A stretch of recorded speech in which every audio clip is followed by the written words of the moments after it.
Obor terkini dengan breaking news. Koperasi Merah Putih menghapus ekonomi neoliberal. Wakil Menteri Koperasi Republik Indonesia, Wamenkop RI Ferry Cokoliantono melakukan kunjungan kerjanya ke Kabupaten Brebes Jumat 20 Juni 2025.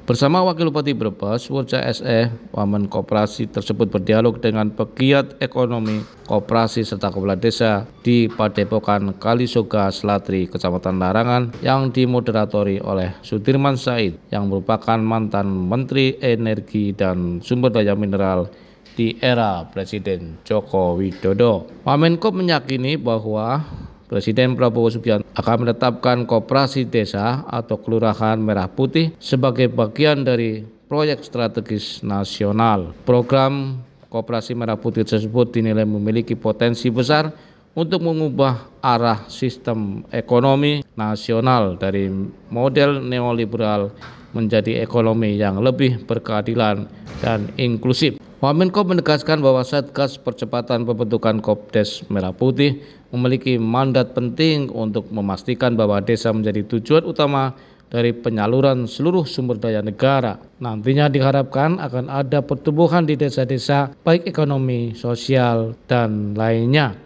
Bahkan aneka masalah di desa seperti tengkulak, rentenir, dan pinjol akan terselesaikan dengan adanya koperasi desa Merah Putih. Selain menyukseskan program Kopdes Merah Putih, Kemenkop juga akan terus mendorong program hilirisasi nasional dengan mengarahkan kegiatan koperasi lebih ke sektor industri. Bahkan Kemenkop terus mendorong koperasi masuk ke sektor yang selama ini belum terjamah, semisal koperasi susu punya pabrik pengolahan susunya.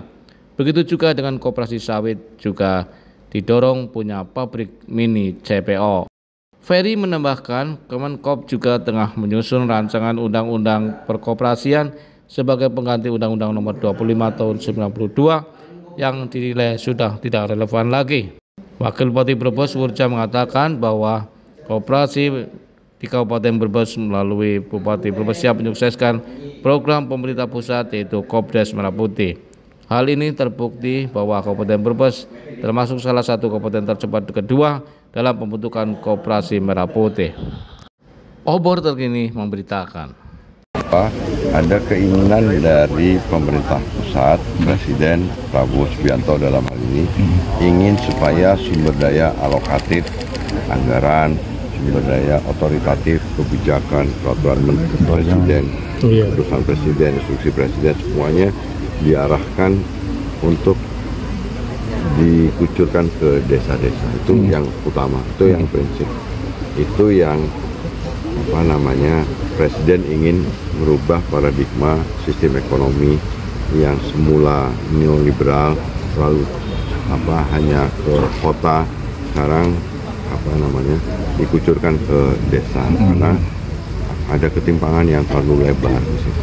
Nah, bantuan pinjaman, sebutnya bantuan pinjaman, itu nanti diberikan kepada koperasi desa dan kelurahan Merah Putih ini nanti didasarkan kepada studi kelayakan yang dibuat oleh koperasi desa kelurahan Merah Putih dan didampingi oleh para pendamping supaya nanti potensi pendapatannya itu juga besar dan bisa digunakan untuk membiayai overhead dan ada sisa hasil usaha untuk dibagikan kepada anggota koperasi.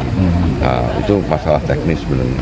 Kalau soal agunan, ya begini, yang terpenting adalah studi kelayakannya.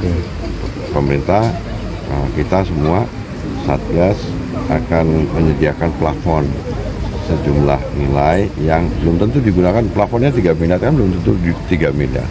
Kan nanti tergantung dari studi kelayakan. Dan kemudian pembiayaan itu bisa ada yang digunakan untuk biaya investasi. Sekiranya Kopdes itu belum ada bangunan fisik, tapi kami menyarankan supaya menggunakan sarana bangunan fisik yang sudah ada itu. Di desa banyak yang idle, di kabupaten kota banyak aset-aset yang idle, nggak kepake, bahkan terbengkalai. Itu bisa digunakan untuk menjadi tempat aktivitas koperasi desa kelurahan Merah Putih. Di kementerian, di pemerintah pusat banyak sekali aset-aset yang ada di kementerian yang idle juga bisa dipakai. Jadi kita minimalisir biaya investasinya. Jadi Kalau nanti ada plafon pinjaman digunakan lebih baik untuk modal kerja. Kalau modal kerja itu kan seperti tadi banyak pertanyaan. Kan ini dikasih keagenan. Dikasih keagenan pupuk, keagenan gas, keagenan produk-produk semuanya. Itu kan sudah keuntungan sebenarnya.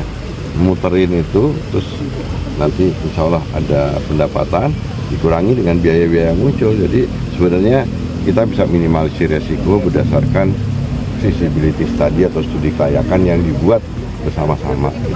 Dan pengawas kepala desa sebagai pengawas ikut terlibat untuk mengawasi supaya kegiatannya ini bisa berjalan sesuai dengan rencana bisnisnya gitu.